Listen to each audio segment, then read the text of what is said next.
A popularisé le concept de média mensonge. Vous pouvez m'expliquer ce que c'est? Un média mensonge, c'est une manière de manipuler l'opinion. Moi, j'ai travaillé ça dans ce que j'appelle la propagande de guerre, qui est un concept qui vient de l'historienne Anne Morelli, qui a étudié l'histoire notamment de 14-18.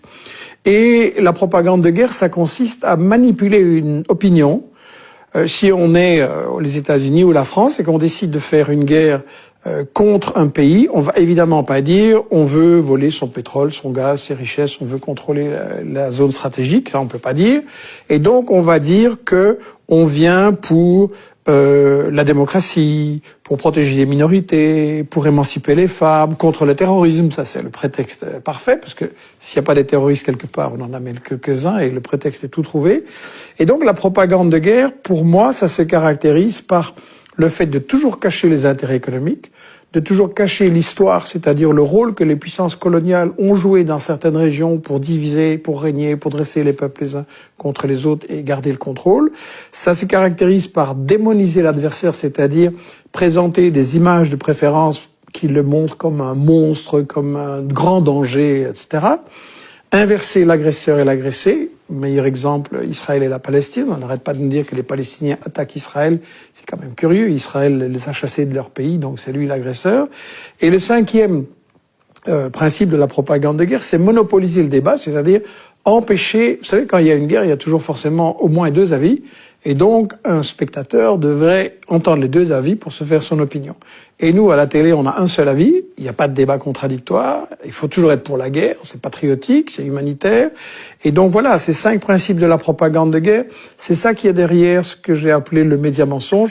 Je ne veux pas dire par là que les journalistes sont tous pourris. Je veux dire que le système des médias auquel nous sommes soumis en France, en Belgique, aux États-Unis, c'est un système qui, comme le disait Herman et Chomsky dans ce livre « Fabriquer un consentement » que nous avons réédité là, et qui, à mon avis, le livre qui explique le mieux les problèmes des médias en Occident, il disait, voilà, les médias ne sont pas là pour informer le public, mais pour lui faire accepter les décisions, les choix, les stratégies des gouvernements. D'accord. Est-ce que vous pouvez me donner d'ailleurs un exemple? Est-ce que la Libye La Libye est tout à fait un exemple. J'en ai dans mes livres donné des exemples tout plein. Et il y a une chose qu'il faut remarquer, c'est que aucun des journalistes de ces journaux télévisés, de ces grandes émissions d'information, aucun de ces médias n'a accepté un débat contradictoire sur les exemples que je donnais de médias mensonges. Dans le cas de la Libye, on nous a dit que Kadhafi faisait bombarder, mitrailler la population qui manifestait, qu'il y avait 6 000, 10 000 morts, tous les jours les chiffres gonflaient. Et en réalité, c'était une invention complète. Et l'ancien ambassadeur de France, des représentants d'Amnesty, pas du tout favorables à Kadhafi, ont dit que non, ça ne s'était absolument pas passé, c'était un total fake news. Et donc maintenant, tous les professionnels le savent que ça ne s'est pas passé et personne ne le dit au public. Personne ne dit « on vous a manipulé, on vous a embarqué pour approuver la guerre de Sarko » alors que il y avait un problème, il y avait des affrontements limités, des morts des deux côtés et tout ça pouvait et devait se résoudre par la négociation. Et ça a été refusé parce que le but n'était pas d'aider les populations. Le but de Sarko, Juppé, Hillary Clinton, etc.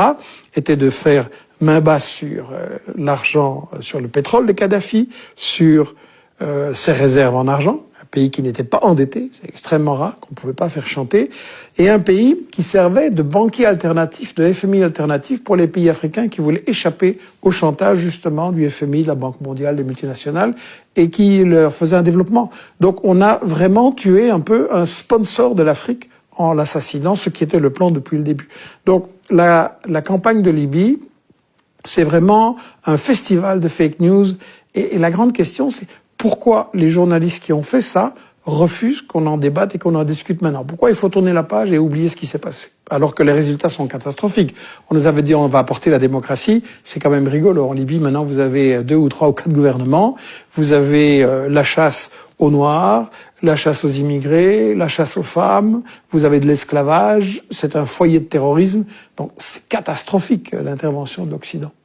Donc vous estimez que les médias occidentaux en général sont assez suivistes dans la politique étrangère de leur pays? Je ne vais pas dire qu'il n'y a que les médias occidentaux qui font ça. Je pense que c'est quelque chose qui se produit un peu partout.